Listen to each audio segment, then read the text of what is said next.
இன்னைக்கு வரைக்கும் பண்ணிட்டேன். என்னைக்கு ஜில்லாவுல பார்த்தனோ, என்ன ஸ்பீடுல இருந்தாரோ, ஃபைட்னாச்சுன்னா ஒரு துள்ளல், ஒரு குதியல், ஒரு சின்ன பையன் மாரி ஒரு எந்திரிச்சு நிக்கிறான். அதே துள்ளல் தான் இன்னைக்கு வரைக்கும் இருக்குது அவர்ட்ட.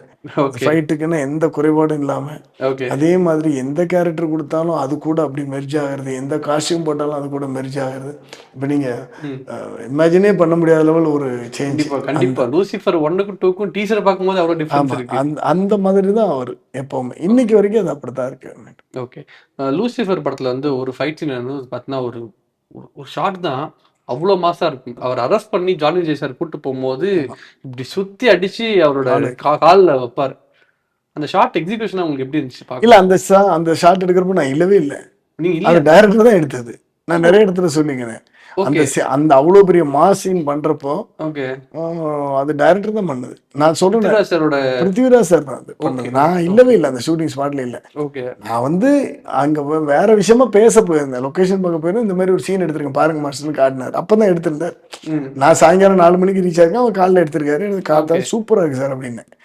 எதுக்கு சொல்றேன்னா சார், அவருக்கு ஒரு கான்ஃபிடென்ட் இருக்கு. பிருத்திவிராஜ் சாருக்கு வந்து ஒரு கான்ஃபிடென்ட் இருக்கு சார்.